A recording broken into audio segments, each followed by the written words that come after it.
Assalamualaikum warahmatullahi wabarakatuh. Salam biru pendengar PR, netizen PR FM. Senang sekali rasanya kita bisa kembali dalam program kesayangan kita bersama saya Iqbal Pratama dalam program Persib Bandung, yaitu program Kisah Persib. Pertama-tama saya perkenalkan dulu narasumber yang sudah hadir di podcast kita kali ini. Ada Kang Priyadi. Assalamualaikum. Kemudian juga ada Kang Aris. Hidup King Omong, King Breakfast. Dan juga Kang Ucup. Halo semuanya. Oke, baik. Jadi kita akan bahas kembali Persib Bandung. Terutama kemarin setelah ditunda ya laga melawan Borneo FC ya karena kondisi yang tidak kondusif dan beberapa faktor mungkin. Nah, kita doakan juga semoga Indonesia bisa berbenah ya apapun masalahnya. Dan kita pantau terus juga. Dan mudah-mudahan di pekan ini tidak akan ada penundaan lagi sepertinya. Amin. Karena saya juga sudah melihat kemarin dan mungkin juga penonton netizen PRFM dan teman-teman juga sudah melihat tiketnya sudah dijual. Sudah dijual, sepertinya sih lancar, kita doakan saja karena Persib di pekan ini di hari Jumat nanti tanggal 12 akan bertemu dengan Persebaya Surabaya. Ini akan menjadi laga yang seru tentu saja karena di Persib juga sudah ada beberapa pemain yang baru saja didatangkan ya. Nanti kita juga bisa ulas pemain-pemain tersebut karena ini luar biasa juga. Ada yang dari tim nasional Indonesia, Tom Haye, kemudian juga Eliano, dan juga ada beberapa pemain lainnya. Kita mungkin kasih kesempatan dulu untuk narasumber untuk memberikan pandangannya ya seputar pemain dulu mungkin ya, pemain-pemain baru yang baru didatangkan sebelum nanti kita masuk ke matchnya. Ujung deh. Dari Kang Ucup dulu boleh? Oh, dari saya dulu. Oke, baik. Dari redaksi. Ya, oke. Dari redaksi memang kehadiran Tom Haye, Eliano Reinsder, Federico Barba, lalu juga yang terbaru yang baru hari ini pas syuting PRFM mulai itu ada Andre Jung ya, yang akhirnya sudah mulai bergabung dengan Persib Bandung dalam sesi latihan menjelang lawan Persebaya. Memang ini kedatangan pemain yang cukup mengejutkan ya Iqbal ya. Terlebih kemarin mereka itu datang di periode akhir bursa transfer gitu ya, di deadline day transfer Liga 1 begitu. Dan memang kehadiran Tom Haye, Eliano ini sebetulnya di luar prediksi kita ya, Kang Aris, Kang Pri ya, di luar prediksi kita karena yang kita tahu sebelum kemunculan Tom Haye dan juga Eliano, mungkin yang sempat beredar kabar adalah Federico Barba yang sempat ramai gitu kan. Bahkan kita pas waktu itu di perjalanan melihat, wih Tom Haye bener jadi gitu. Dan memang mungkin ini ya dari pandangan saya ya, hadiran Tom Haye ini bisa menjadi suntikan terlebih soal bisnis bal. Karena kalau kita lihat hadirnya Tom Haye ini mengingatkan saya ketika dulu Persib merekrut Michael Essien. Ya, jadi dari segi branding, dari segi bisnis, tentu adanya pemain tim nasional ini membuat seluruh pecinta sepak bola Indonesia pasti akan tertuju ke Persib Bandung. Gitu. Terlepas nanti penampilan Haye, penampilan Eliano bagus atau tidaknya, tapi setidaknya nama Persib ini akan kembali bangkit begitu ya. Maksudnya lebih orang tuh lebih tertarik melihat Persib, apalagi kan musim ini kita akan berlaga juga di level Asia. Tapi kalau saya melihat kehadiran Haye, kehadiran Eliano ini akan menjadi bumbu tersendiri bagi Boyan Hodak. Bagaimana nanti Boyan ini memberikan instruksi dan juga strategi, karena memang stok pemain di lini tengah kita itu cukup melimpah, terutama di posisi gelandang-gelandang yang bertipikal box to box ya, seperti Haye, Klopp, Luciano gitu ya. Dan itu nanti tergantung nih Boyan akan menerapkan formasi seperti apa. Namun yang jelas harapannya penampilan Haye di tim nasional ini bisa ditularkan juga ketika bermain di Persib Bandung. Apalagi Haye beberapa musim lalu kan kerap di Eropa ya. Kang Aris ya, Kang Pri lama bermain di Eropa gitu kan, di Liga Belanda. Tentu saja ini harus beradaptasi juga dengan iklim sepak bola Indonesia yang menampilkan permainan cepat gitu. Dan kalau Bobotoh sih memandangnya lompatnya kudu tarik, ngajongnya kudu tarik, dan kudu bisa ngagolkan. Nah kayak gitu. Jadi ini jadi apa ya, pertandingan melawan Persebaya sangat menarik sekali untuk dinantikan, terlebih kehadiran Tom Haye dan juga Eliano. Yang menjadi PR terbesar sebetulnya sekarang adalah Boyan Hodak sendiri, karena ini ruang ganti Persib otomatis akan sesak sekali. Dihuni para pemain-pemain bintang. Kita ambil contoh ketika itu Real Madrid ya, begitu banyak pemain bintang, sosok pelatih itu akan menjadi kunci, Bang. Apakah nanti bisa membuat tim ini bangkit atau justru sebaliknya? Karena mengingat di 2016-2017 ketika Asian datang itu, kita kan berharap, ngeri ya Persib itu dihuni pemain Eropa ya, ada Asian, ada Carlton Cole, Rafael Maitimo, tapi justru prestasi tidak sesuai. Tapi jangan sampai hal itu terjadi ya Kang Aris ya. Mudah-mudahan lah seperti itulah kalau menurut aku sih kayak gitu, Bang. Kalau dari Kang Aris gimana, apakah 4 pemain baru ini, Tom Haye, Eliano, Barba dan Andre Jung ini bisa mengisi slot-slot yang sebelumnya sering dikeluhkan? Saya mengamatinya dari 3 sisi ya, menambahkan dari yang Kang Ucup tadi sepakat banget. 3 sisi itu, yang pertama dari faktor internal Liga Indonesia. Otomatis ini akan meningkatkan gairah penonton untuk kembali menyaksikan Liga Indonesia, terkhusus Persib gitu ya, dengan kedatangan 2 pemain timnas kita dan juga mantan pemain timnas Italia Junior dan juga mantan timnas Prancis Junior, Andre Jung. Saya ingat betul ketika saya bermain PES atau Master Liga, saya selalu membeli Federico Barba dari Empoli. Harganya saat itu terjangkau ketika kita bermain Master League gitu ya. Andre Jung juga main saya di Stade de Reims di Liga 2 Prancis. Saya beli Andre Jung juga, ini striker muda, tinggi, tapi harganya murah. Saya yang penting saat itu kapasitasnya adalah headernya bagus. Nah itu ada di Andre Jung gitu ya. Yang cukup mengejutkan adalah kedatangan Tom Haye. Jadi ketika Kang Ucup bilang untuk bisa bermain keras itu di Indonesia itu syaratnya adalah bisa bermain keras. Ternyata sebelum di Liga Belanda, Tom Haye Junior juga pernah bermain di Lecce, di klub Liga Italia yang notabene bermain secara teknis dan fisik. Artinya Tom Haye juga menurut saya tidak akan terlalu beradaptasi susah ketika bermain di Liga Indonesia. Beda dengan Eliano Reinders yang sama sekali di usia muda 22 tahun, saya kaget. Jangan-jangan nanti kualitasnya semakin menurun seperti halnya ketika James El Idun Raven gitu bermain di Bali United gitu. Bermain jadi seperti orang linglung gitu. Dan ketika Eliano masuk ke tim Persib Bandung di usia 22, mudah-mudahan itu tidak menjadi blunder untuk karir dia ke depan gitu. Yang pasti efek secara internal di Liga Indonesia ini bisa meningkatkan kembali gairah sepak bola Indonesia. Secara eksternal, ketika kita bermain di Liga Champion Asia, ini meningkatkan nilai pasar Liga Indonesia itu sendiri untuk menaikkan nilai peringkatnya. Kita di Liga Indonesia selain Tom Haye, Eliano Reinders dengan hadirnya Jordi Amat, mantan pemain Swansea City, itu juga meningkatkan nilai jual Liga Indonesia. Sangat-sangat baik dan perlu kita dukung. Nah, yang paling mengerikannya itu adalah sepakat tadi apa yang kamu bilang, sesatnya ruang ganti ketika tidak bisa dikombin oleh Bojan Hodak untuk meramu formasi yang tepat, ini akan menjadi blunder untuk Persib. Suka tidak suka, mau tidak mau, kita say no untuk bilang adaptasi, big no. Karena semua pilihan Hodak.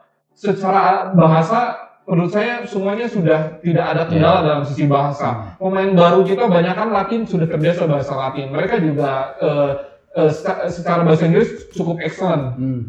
Kalau ada Haye dan Eliano ketika mereka berbahasa Belanda, saya kira ada Mark Locks sebagai interpreter harusnya bisa membahasakan perintah Bojan untuk strategi untuk menggambarkan di lapangan seperti apa. Jadi menurut saya ini adalah kengerian menurut saya pribadi. Ketika di 3 pertandingan awal Bojan belum maksimal meramu strategi dengan kehadiran Tom Haye, Eliano Reinders, ini akan menjadi hal yang sangat ditunggu pastinya, tapi jangan sampai ketika yang kita tunggu Persib Day ini, karena trending topik untuk menunggu Persib Day dibandingkan Timnas Day ini, jangan sampai menjadi blunder pada akhirnya kita melihat pola permainan yang tidak berjalan dengan semestinya. Seperti itu sih.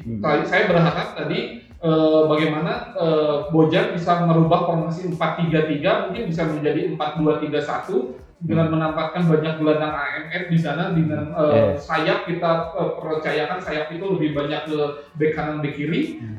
Tapi saya sangat kecewanya Kang Iqbal di beberapa podcast sebelumnya yang justru urgent posisi kita itu adalah di bek kanan.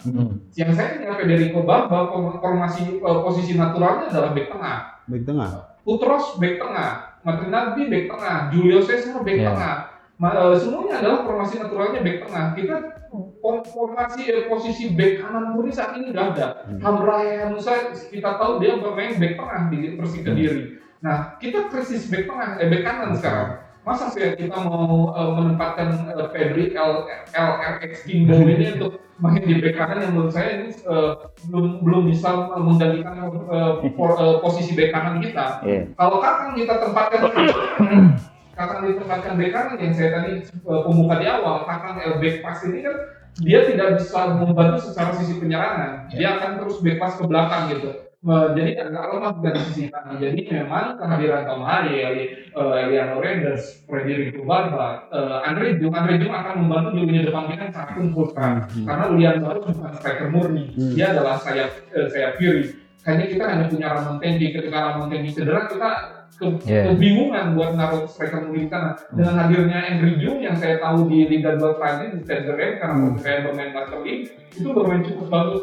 Dia punya power shoot dan juga punya header yang baik gitu. Cuman secara teknik memang pemain-pemain Eropa tidak seluas pemain Brazil. Tinggal gimana dukungan Marcelo. Apalagi saya baca di Instagramnya Persib, Marcelo diberikan instruksi khusus oleh Coach Bojan untuk memberikan support atau umpan-umpan maksimal untuk Henry Jung tadi gitu ya. Mudah-mudahan dengan hadirnya 4 pemain baru punya impact bagus untuk Liga Indonesia, punya impact bagus untuk Liga Indonesia secara internal untuk menarik jumlah penonton lebih banyak, punya nilai bagus untuk menjual naikin nilai poin Liga Indonesia di Asia Tenggara ataupun di Asia, dan mudah-mudahan tidak ada efek buruk terhadap ruang ganti kita karena sesaknya banyak pemain timnas dan banyaknya pemain berlokalitas. Sayangnya tadi saya menyoroti hanya sektor bek kanan aja yang kita saat ini tidak memiliki bek kanan tadi. Jadi bek kanan masih jadi sorotan juga ya. Betul. Mudah-mudahan 4 pemain ini juga bisa membawa Persib lebih baik lagi. Tapi tetap catatannya bek kanan. Bek kanan. Kita tidak punya bek kanan murni. Dari Kang Pri gimana Kang? Dari 4 pemain ini kita mendukung squad yang sudah ada atau sebenarnya ada opsi yang lebih baik? Ya, kalau pemaparan dari Kang Pucuk, Kang Aris sudah lengkap lah. Intinya sih kalau ini menurut saya, pandangan saya dari keempat pemain baru ini murni bisnis gitu ya. Karena siapa sih yang tidak menyangka bahwa Prof Tom bisa datang ke Persib, Eliano yang masih muda usianya bisa datang ke Persib juga. Dan bisa dikatakan gajinya juga ini masih gajinya pemain-pemain elit kelas A, grade A-nya di Eropa gitu ya, di Belanda gitu ya. Tapi kalau kita telisik juga Liga Champions itu memang istilahnya peluang bisnis yang baru untuk Persib sendiri gitu ya. Karena kalau misalnya Persib bisa lolos ke putaran kedua, itu hadiahnya cukup luar biasa. Jadi ketika lolos di putaran kedua sampai ke berikutnya, tidak memungkiri bahwa gaji-gaji yang diterima oleh Tom Haye, Eliano itu bisa teratasi gitu masalahnya. Dan menurut saya sih sekarang bagaimana caranya Coach Bojan bisa intinya istilahnya meracik bagaimana kekayaan pemain Persib ini untuk menjadi tampil di luar biasa gitu. Nah memang yang kita takutkan kata Kang Ucup, kata Kang Aris adalah di dress room kita gitu. Karena pemain yang mempunyai kualitas grade A itu akan merasa kesal kalau misalnya tidak dimainkan jadi pemain inti gitu. Padahal pemain yang direkrut oleh Persib itu grade A semua gitu ya. Karena di klub-klub sebelumnya kayak Bergenho, William itu mempunyai kualitas yang cukup bagus gitu. Cuman masalahnya adalah di kita sendiri kan banyak pemain-pemain yang kemarin kan harapannya Deddy Kusnandar itu bisa menjadi penjembatan, tapi ternyata sekarang dipinjamkan. Betul. Terus yang bek kiri Zalando juga dipinjamkan gitu ya. Maksud itu tapi kita juga masih kekurangan pemain-pemain yang U23. U23 ya mau tidak mau tetap apakah pilihannya Kakang atau Zulkifli. Belum ada lagi. Menurut saya kayak Kevin itu belum layak untuk main di starting line up gitu ya. Nah makanya pilihannya hanya 2 itu, Kakang atau Zulkifli gitu. Makanya mau tidak mau ya Coach Bojan harus bisa meramu pemain-pemain tersebut untuk menjadi tampil lebih baik. Sama timnas U19 kan, M Nazril. Ya M Nazril, cuman Nazril ya kemarin pernah diuji coba masih gugup gitu masih. Tapi kalau misalnya memang kita percaya kayak kayak Tony Sucipto main di Persebaya. Itu begitu luar biasa karena main di Tony Firmansyah gitu. Itu sangat luar biasa gitu. Jadi makanya Coach Bojan tuh kalau bisa menampilkan racing star yang U23-nya cocok, saya kira ini tidak ada lagi alasan bahwa Persib akan bermain buruk atau tidak mendapatkan hasil permainan yang bagus. Satu lagi tadi kita punya AMF. Iya. Haye Bok Tupok, William sayap kanan, William Baro sayap kiri. Eliano mungkin mungkin bisa ditempatkan satu. Iya, kemarin di timnas itu memang diuji coba di AMF gitu dan pergerakannya sangat luar biasa dan saya sangat ketika Eliano bermain ketika diasuh oleh SKY itu kan di sayap kiri atau di back bahkan dan beberapa kali ketika main lawan Bahrain itu ketika bola atas bingung gitu ya gitu. Nah, kemarin saya sangat takjub ketika misalnya dia ditempatkan di AMF, dia cukup lumayan bisa memporak-porandakan Taiwan gitu. Lebih luas begitu ya mainnya. Begitu luas. Cuman apakah penampilan Eliano ketika lawan Cina Taipei bisa mumpuni seperti sekarang lawan Lebanon? Nah, itu. Nah, kalau lawan Lebanon dia tampilnya seperti kemarin lawan Taiwan, ya, saya kira bisa bisa ditempatkan di posisi AMF. Oke, baik. Itu tadi ulasan dari 4 pemain baru yang di Persib Bandung. Berarti ada unsur bisnisnya juga ya Kang Pri. Bisnis ada. Tapi yang satu menarik itu yang sebenarnya jadi diskusi kita itu bukan soal bisnis dan bukan soal kebutuhan. Pertanyaan besarnya apakah kedatangan 4 pemain ini adalah panik buying. Nah, kemana? Guys, kalau menurut teman-teman, muncul saya ini panik buying. Ada. Kalau kata saya mah, kenapa panik buying? Karena melihat 3 pertandingan terakhir, Persib itu masih kurang dalam hal. Toh, terus gawe acan coach bisa ke Bandung tuh sih kan gitu. Dulu aku orang gawe sekali itu. Siapa berapa ya, tapi mudah-mudahan tadi hadiran kemarin bisa membuat lini tengah Persib lebih maco lagi, lebih bergairah lagi, lebih keren lagi gitu bersama Klok, Luco dan Aye gitu. Oke. Sekarang kita masuk ke pertandingan antara Persib melawan Persebaya ya. Jadi Persib dan Persebaya ini di musim lalu ini sama-sama meraih kemenangan di kandang masing-masing. Persib menang dengan skor 2-0 di pertemuan pertama di Stadion Sejalak Harupat, sementara Persebaya menang dengan skor 4-1 di pertemuan kedua di Stadion Gelora Bung Karno. Jadi pertandingan Persib dan Persebaya ini selalu seru ya sejak musim kemarin. Nah, menurut para narasumber siapa yang akan menjadi kunci permainan nanti dan apa saran-sarannya atau juga harapannya kepada tim Persib saat melawan Persebaya? Ya, kalau kata saya sih Persebaya di 2 pertandingan terakhir luar biasa ya. Setelah di pertandingan awal kalah 1-0 dari PSM Yogyakarta dan bangkit di 2 pertandingan selanjutnya, ini menunjukkan tren positif dari Persebaya dibandingkan Persib yang mengalami menang di pertandingan pertama lawan Semen Padang dan kalah di Jogja dan seri lawan Jepara. Ini menunjukkan tren penurunan. Persebaya di sisi lawan menunjukkan tren positif dan Persib menunjukkan tren penurunan di sisi Persib di sisi kandang. Artinya memang ketika ditanyakan bagaimana peluangnya di saat nanti pertandingan, memang hadirnya 4 pemain baru ini mudah-mudahan berefek langsung bagus. Ini semuanya kuncinya untuk saat ini bukan lagi chemistry lah, kuncinya adalah pengertian, pemahaman dan lain-lain. No, kuncinya adalah bagaimana strategi Bojan meracik pemain Persib. Secara kualitas sudah tidak bisa diragukan lagi.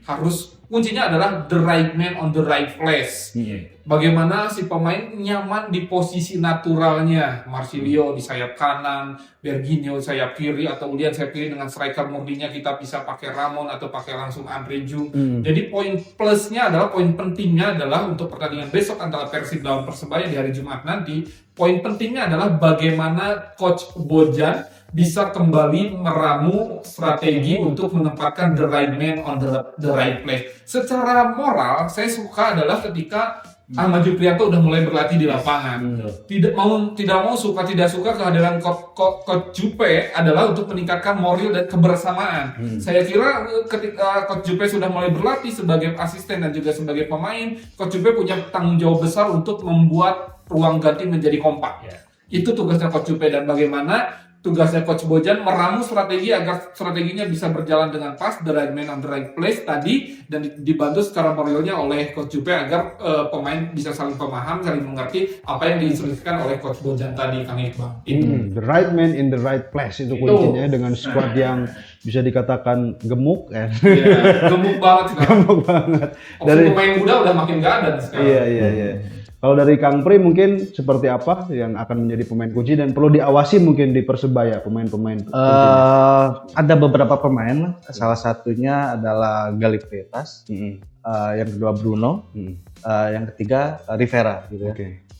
Tapi jangan lupakan juga striker lokal, Malik Rizaldi itu perlu diperhatikan, karena pergerakan Malik Rizaldi itu bisa membuat goyah back-back yang menjaga beliau gitu ya. Karena ketika Malik Rizaldi bisa bergerak ke kiri, ada yang bisa masuk seperti Bruno, bisa Rivera ataupun bisa Galih Pretas gitu.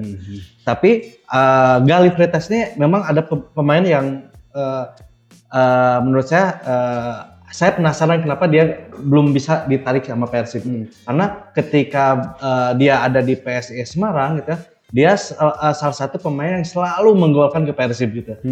Dan itu menurut saya bisa jadi kunci atau batu sandungan Persib itu lewat Galih Pretas yang bisa menjadi pemecah kebuntuan dari Persebaya gitu. Nah kalau misalnya terkait pertandingan tren positif atau negatif, ya tentu saja Persebaya itu positif gitu ya. Ketika lawan PSIM kalah 1-0, lawan Persita menang, lalu terakhir menang 5-2 loh lawan Bali United. Dan itu salah satu pertandingan terbaik loh yang ada di Liga Indonesia. Sejauh ini. Kita patut akui gitu. Persibaya lawan Bali United itu pertandingan terbaik di Liga Indonesia minggu-minggu kemarin ya. Selain ada pertandingan Persija lawan Dewa United itu bagus juga, lawan Malut juga itu. Nah, sebenarnya Persebaya itu sangat membahayakan posisinya sekarang ini gitu. Dengan poin 6 baru kalah 1 kali, trennya lebih positif dibandingkan Persib. Nah, apakah Persib bisa segera bangkit setelah mengalami 2 hasil yang menurut kita kurang positif, kalah lawan Persija dan draw lawan PSIM. Ini yang menjadi istilahnya Bojan harus bisa meracik pemain-pemain yang terbaik gitu ya. Jangan sampai kejadian lawan Persija terjadi kalah atau bahkan lawan PSIM.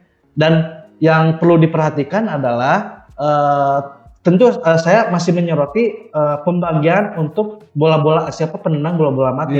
Di sebelah kanan cornernya siapa, kirinya siapa, kalau tendangan bebas kanan siapa, tendangan bebas kiri siapa, penalti siapa. Itu harus ditentukan sama Bojan. Harus sudah pasti. Sudah pasti. Karena beberapa kali saya lihat jika parebut, Klok pingin nendang, William pingin nendang. Tapi jika karareuh nggak bisa ada salah satu pemain yang bisa, "Gus Ima bagian ente, dia bagian ente. Nggak ada nih sekarang ini gitu. Ini yang patut diperhatikan sama Coach Bojan, jangan sampai terulang. Soalnya saya perhatikan lawan Persija, lawan PSIM seperti itu. Tidak ada yang mau mengalah gitu. Itu bahaya gitu. Kalau misalnya memang di kiri ya siapa yang kemampuan tendangan kirinya yang bagus, kalau di kanan siapa yang kanan. Kalau dulu kan kita ngerti ya, kayak misalnya, oh ini bagian Klok, oh ini bagiannya si Ciro gitu ya. Atau penalti bagiannya si David, itu udah pasti gitu. Nah sekarang itu kita nggak ada kepastian gitu. Ya apalagi nanti ada Tom Haye gitu ya. Pasti parah buat nih, yakin. Mark hayang Tom Haye hayang. Iya, nah itu dia gitu. Itu dia gitu, makanya butuh sosok pemimpin senior yang bisa menyatukan itu. Dress roomnya harus benar-benar positif. Kalau dulu Ayanu Hareureum ya, Digis Edo, Eri Erianto, itu kuartet Hareureum unggul ya. Gitu. Nah sekarang nggak ada sosok itu tuh yang mencairkan suasana tuh gitu. Soalnya sekarang hanya Adam Ali saja yang bisa ngeritenya, yang lainnya masih salarius ya. Kita kehilangan Lord Hand.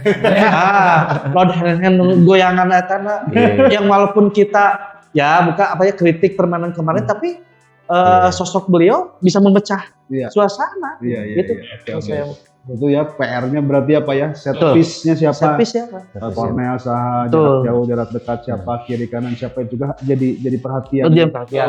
Karena kemarin pas ngambil penalti itu masih terngiang-ngiang ya. Terngiang-ngiang. sampai sekarang. Sekarang saya masih cari bolanya William Barros. Nah, Kembang-kembang kayak belum.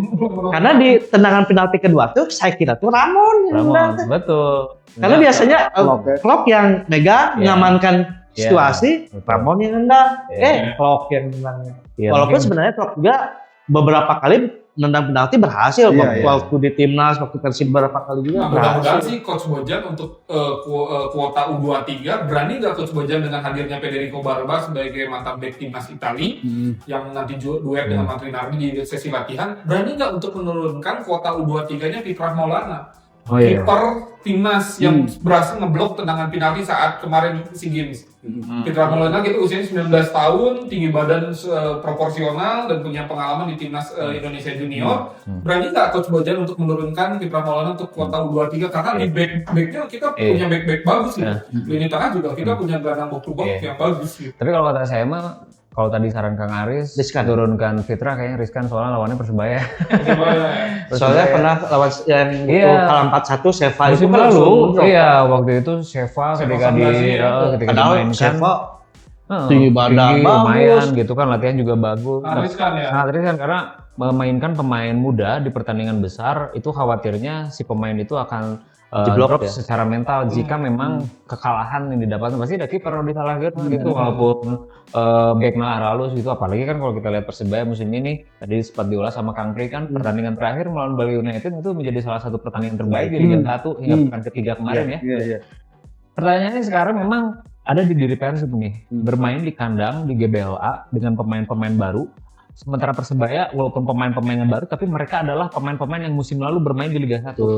Secara kultur mereka sudah tahu Bang bagaimana Liga 1 itu seperti apa permainannya. Apalagi kan kalau kita lihat Bruno Moreira, Rivera musim lalu itu kan pernah main di Persebaya gitu kan dan musim ini main di Persebaya. Pasti mereka secara chemistry, secara permainan sudah saling tahu satu sama lain gitu dan ini menjadi PR besar. Tadi juga sempat disinggung Kang Aris, Kang Pri mengenai lini belakang Persib, mengenai lini tengah Persib, begitu bagaimana nanti. Saya penasaran itu baik lagi ruang ganti. Saya nggak ngebahas soal nanti Bojan punya strategi apa. Karena Bojan udah tahu lah dia ketika babak satu udah nggak oke pasti dia di dressing room itu bakal marah-marah. Nah itu di dress roomnya tuh seperti apa? Di ruang gantinya tuh penanganannya karena biasanya tim dengan materi pemain bintang ruang gantinya dalam tanda kutipnya ke bahasa Sunda nama Pak Aing-Aing itu akan berpengaruh di lapangan. Iya. Kayak gitu. Jadi yang menarik disaksikan itu nanti adalah soal strategi. Kita udah tahu lah Bojan 2 musim terakhir ya Kang ya. 2 musim terakhir bahwa Persib juara ketika kalah bisa tiba-tiba menang gitu kan, comeback. Nah itu kan bisa comeback itu bukan karena strategi sebetulnya Bang. Nggak strategi mah. Saya masih ingat waktu itu Indra Thohir pernah, mungkin kita juga pasti dengarnya latihan kumaha aing, main mah Pas main sama Marane. Iya. Gitu kan? Pas di lapangan mah bapak main. Sama pemain kayak gitu. Nah, latihan kumaha aing, berarti latihan kumaha aing teh termasuk latihan dan bagaimana mengkondisikan ruang ganti. Nah, apalagi kalau sekarang lihat banyak-banyak pemain baru, ya itu jadi pertanyaan dan patut kita tunggu bagaimana ini Bojan bisa memanage para pemain baru di ruang ganti Persib yang secara kualitas kita sudah tahu lah. Oke. Tadi ngomongin Fitra sih saya agak sedikit mengcounter obrolan Kang Ucup ya. Karena sebagaimana enjoy-nya menghadapi pertandingan besar ketika PSIM menghadapi nama besar Persib Bandung. Siapa goalkeeper? Cahya. Usianya berapa? Timnas U23. Artinya ketika pelatih memberikan sebuah kepercayaan, sih menurut saya ketika kita sudah tidak punya opsi kuota U23 karena Robby Darwis mungkin masih pulang dari timnas, masih lelah mungkin kan. Terus Zulkifli baru bangun dari cedera, Nazril mungkin usia 19 masih gugup. Nah, Fitra apakah menurut saya opsinya antara Fitra atau Nazril. Nah, kalau Fitra Maulana sebagai kiper timnas sih menurut saya perlu dicoba karena Coach Bojan ketika hadir pertama kali di Indonesia di PSM juga mengorbitkan pemain-pemain muda. Nah, kenapa enggak kita coba ketika deretan kiper asing, Teja yang masih belum on perform, kita kenapa enggak untuk memunculkan sosok Fitra Maulana tadi gitu. Ya memang menjadi pertaruhan sih. Yes, Pertaruhan perjudian. ketika perjudian yang sangat besar. Ketika dia bisa melewati fase pertandingan besar ini akan meningkatkan kepercayaan Yes, diri Fitra betul. Maulana gitu. Kita dorong anak muda ini untuk bisa berkembang. Tapi ketika bermain jelek ya mungkin akan menjadi down, apalagi ketika Fitra kalau bermain medsos akan sangat mengerikan kan bahasa-bahasa medsos kita kan. Ya. Nah seperti itu. Cuman ketika melihat Cahya Sumirat gimana main enjoy di PSIM Jogja sama-sama kiper timnas juga, ini menjadi satu kesempatan sih menurut saya yang baik untuk Coach Bojan ketika pusing dengan kuota U23 yang belum ada di Persib yang sekuat U23 yang lain di klub lain gitu. Cuman ya masalahnya Cahya itu mainnya di tim-tim yang memang berkompetisi, Kang Aris. Cahya kan di Bekasi main. Terus sebelum pindah sekarang ke PSM, dia terus-terusan main di tim-tim yang memang berkompetisi. Nah, Fitra itu apakah berkompetisi di level mana nih? Saya agak nggak tahu nih apakah di level Kalau Fitra itu bermain di level junior Persib. junior Persib ya, berarti di ada gitu ya. kompetisi akademi ya? Akademi ya. Ya memang menjadi pertaruhan besar sih menurut saya tadi ketika obrolan Kang Ucup ketika kuota U23 kita dirasa belum cukup mumpuni, misalnya Robi Darwis lelah, capek gitu, Jogi ini cedera, tinggal 2. Nah, Cyril sama Fitra sih mau nggak mau apakah Cuman track record kiper muda Persib itu ya, Haris buruk-buruk ya, bukan bermaksud itu. Contohnya dalam Persebaya kita kalah 1 Seva.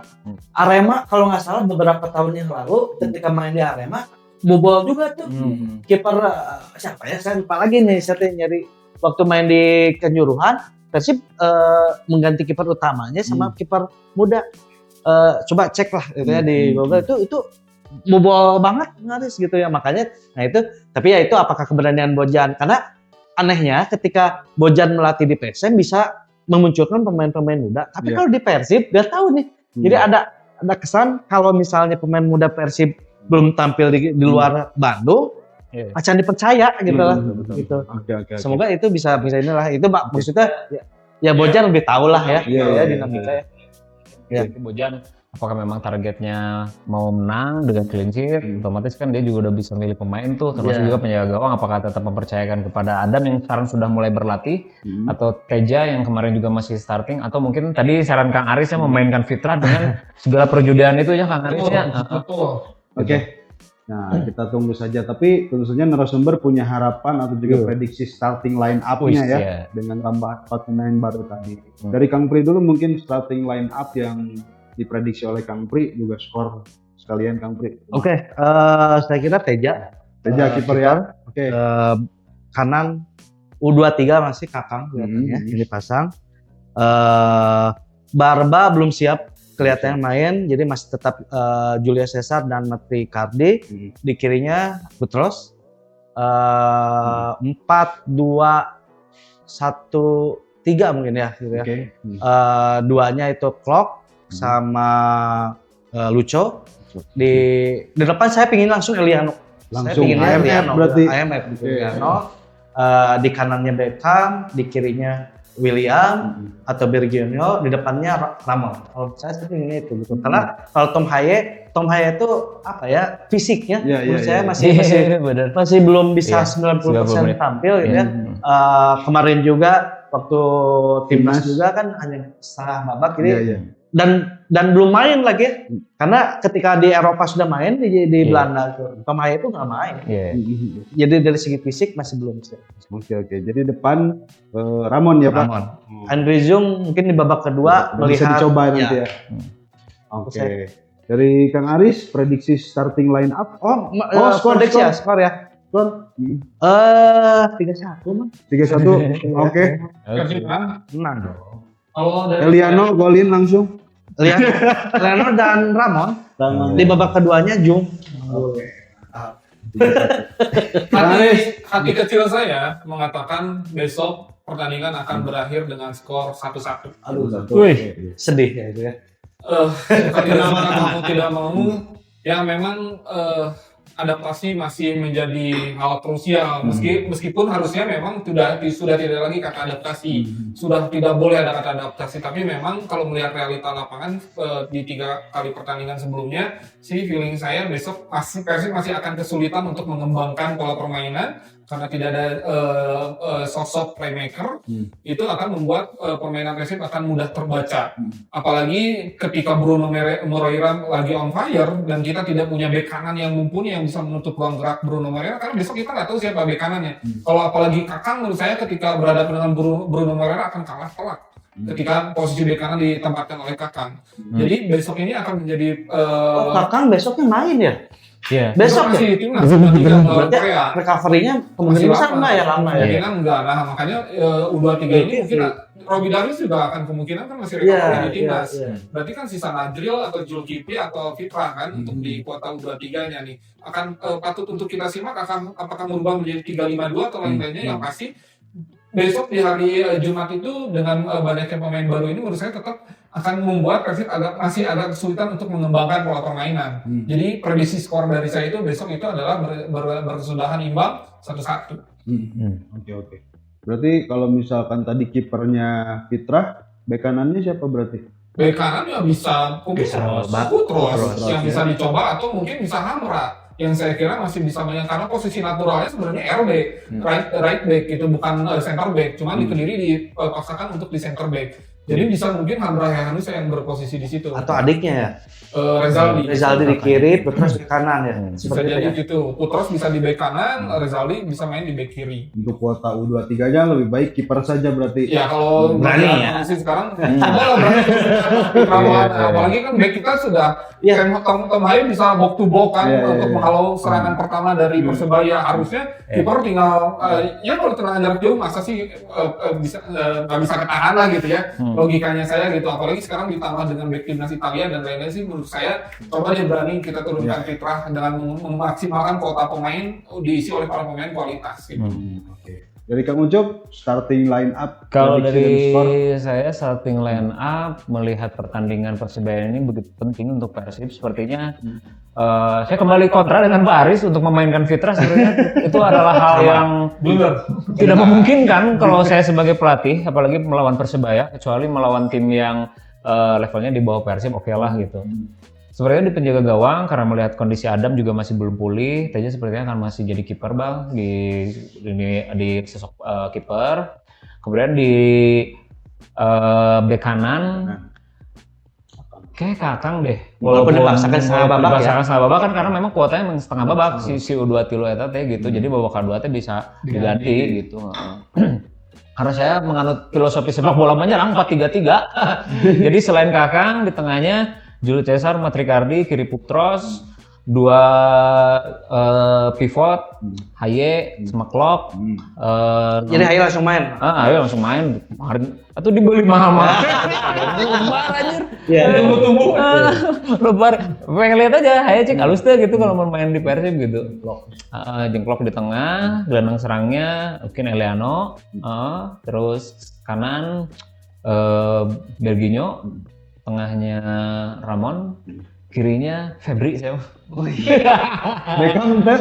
Enggak kayak gitu. Febri coba dulu lah. Febri kiri ya, balik lagi ke kiri ya. Febri. Kalau melihat formasi itu, saya yakin skor 2-0 seperti musim kemarin bisa didapat sama Persib. Amin. Walaupun saya prediksi 1-1. Ya, gitu. Pokoknya Amon L ya, Persib menang. Terakhir. Oh iya bener ya. Cilok.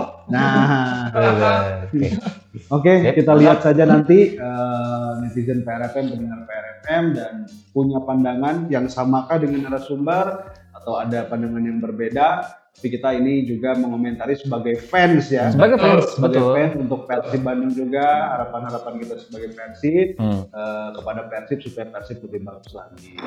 Pastinya ya setiap orang juga punya pandangan yang berbeda. Punya pandangan, betul. Sangat wajar kan? Sangat wajar.